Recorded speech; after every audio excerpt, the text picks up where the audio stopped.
बिस्मिल्लाहिर्रहमानिर्रहीम अस्सलाम वालेकुम।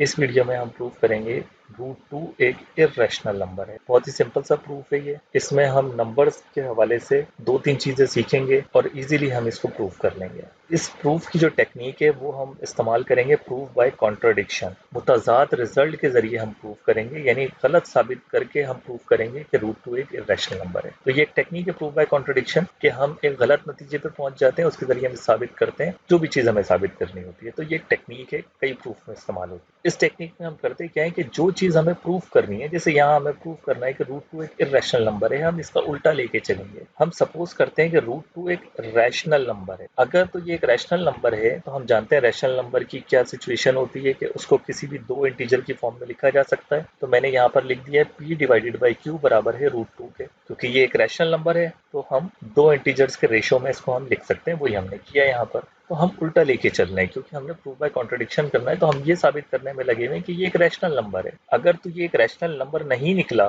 तो फिर लाजमी ये इर्रेशनल होगा, तो दूसरी सिचुएशन इर्रेशनल की बचती है। तो ये हमारी टेक्निक है। यहाँ पर हम रैशनल साबित कर रहे हैं। अगर रैशनल साबित नहीं कर पाए, किसी गलत नतीजे पे पहुंच गए, तो लाजमी ये इर्रेशनल होगा। ओके, आगे बढ़ते हैं हम। अगर तो इसको हम दो इंटीजर्स के रेशो में लिख सकते हैं रूट टू को, तो ये जो रेशो है इसके बारे में आप समझ लें कि ये रेशो अपनी लोएस्ट फॉर्म में लिखा हुआ है। यानी ये वो दो इंटीजर्स हैं p और q जो आपस में कट पिट चुके हैं। मिसाल के तौर पे अगर ये लिखा होता कि 3 डिवाइडेड बाई 2 तो ये फर्दर सिंप्लीफाइड नहीं हो सकते। इसी तरह अगर कोई नंबर लिखा होता 8 डिवाइडेड बाई 4 तो ये फर्दर सिंप्लीफाइड हो सकते हैं। 4 1 4 4 2 8, तो ये अब सिंप्लीफाइड फॉर्म बन गई है इसकी 2 डिवाइडेड बाई 1। इसी तरह से एक और मैं एग्जांपल लेता हूँ 12 डिवाइडेड बाई 8, तो ये फर्दर सिंप्लीफाइड हो सकते हैं। ये लोएस्ट फॉर्म नहीं है। 4 2 8, 4 3 12। बट इन तमाम केसेस में आप एक चीज गौर करेंगे कि लाजमी एक नंबर ऑड है और एक नंबर इवन है। कोई फर्क नहीं पड़ता ऊपर वाला ऑड हो या नीचे वाला इवन हो, या ऊपर वाला इवन हो नीचे वाला ऑड हो, लाजमी एक इवन होगा एक ऑड नंबर होगा। तो लोएस्ट फॉर्म में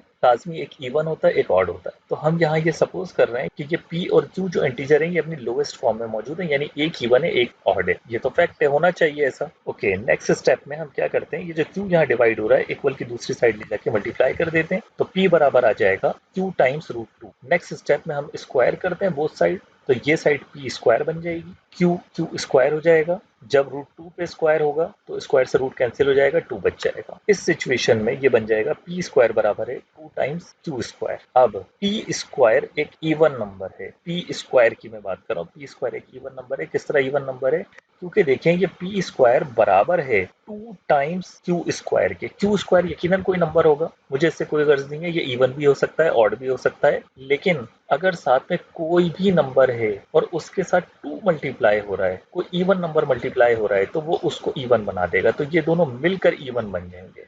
मिसाल ले लेते हैं 2 मल्टीप्लाई बाई 3। देखें 2 मल्टीप्लाई हो रहा है एक ऑड नंबर के साथ, तो ये 6 बन जाएगा। तो ये जो 6 है ये खुद हमेशा इवन होगा। तो ये हमें मालूम है कि इवन मल्टीप्लाई बाय ऑड हमेशा इवन होता है। इसी तरह से इवन मल्टीप्लाई बाय इवन भी इवन होता है। तो 2 एक इवन नंबर है। इसकी वजह से जब भी ये q स्क्वायर से मल्टीप्लाई होगा, चाहे वो q स्क्वायर इवन हो ऑड हो, वो इस पूरे नंबर को इवन बना देगा। तो ये जो पूरा नंबर बनेगा वो किसके बराबर है, p स्क्वायर के। तो p स्क्वायर इवन है इस हिसाब से। अभी हमने p को इवन साबित नहीं किया है। अब नेक्स्ट स्टेप में हम ये साबित करते हैं कि p भी इवन है। क्योंकि ये स्क्वायर है तो इट मींस हम लिख सकते हैं इसको p multiply by p times p आपस में ही 2 दफा मल्टीप्लाई हो रहा है। तो अगर कोई भी इवन नंबर है, आप याद करें कि जब भी हम स्क्वायर करते हैं, इवन नंबर का स्क्वायर हमेशा इवन होगा, ऑड नंबर का स्क्वायर हमेशा ऑड होगा। आप करके देख लें, पूरी लिस्ट बना लें। इसमें आप देखेंगे कि 4 4 16, जैसे 2 2 4 आया, even multiply by even even,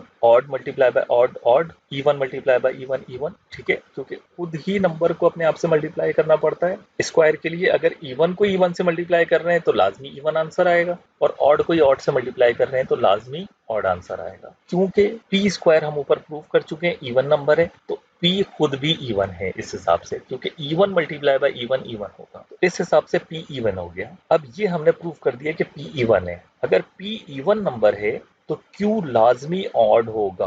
क्यों ऑड होगा, हमने ऊपर बताया कि p और q में कोई कॉमन फैक्टर नहीं है। अगर P और Q में कोई कॉमन फैक्टर नहीं है तो P और Q में से लाजमी एक इवन होना था, एक ऑड होना था। तो हम ये तो साबित कर चुके हैं कि P इवन है तो दूसरा वाला ऑड होगा। दोनों तो इवन, दोनों तो ऑड नहीं हो सकते थे। तो अब हम आगे बढ़ते हैं, ये हम प्रूव कर चुके हैं कि P इवन है तो Q लाजमी ऑड होना चाहिए। अब हम सपोज करते हैं कि P बराबर है 2 टाइम्स M, यानी कोई भी इवन नंबर हम लिख सकते हैं 2 टाइम्स किसी भी होल नंबर के। मैं लिख सकता हूँ किसी भी इवन नंबर को, कोई फर्क नहीं पड़ता, क्योंकि ये जो अगला नंबर m लिखा है मैंने, ये इवन हो या ऑड हो इससे मुझे कोई फर्क नहीं पड़ता, ना मुझे भी इस बारे में कुछ जानना है। मैंने बस इस इवन नंबर p को जो मैं ऊपर प्रूफ कर चुका हूँ उसको मैंने 2 टाइम्स किसी होल नंबर के मल्टीप्लाई में लिख दिया, जो कि m है यहाँ पर। अब ये इवन भी हो ऑड भी हो मुझे इससे कोई फर्क नहीं पड़ता, बस मैंने किसी और नंबर के मल्टीपल पे ले लिया है इस इवन नंबर को। इससे फायदा क्या होगा अभी हम देखते हैं आगे। यहाँ मैंने इसको इक्वेशन नंबर 1 का नाम दिया है, देख सकते हैं। अब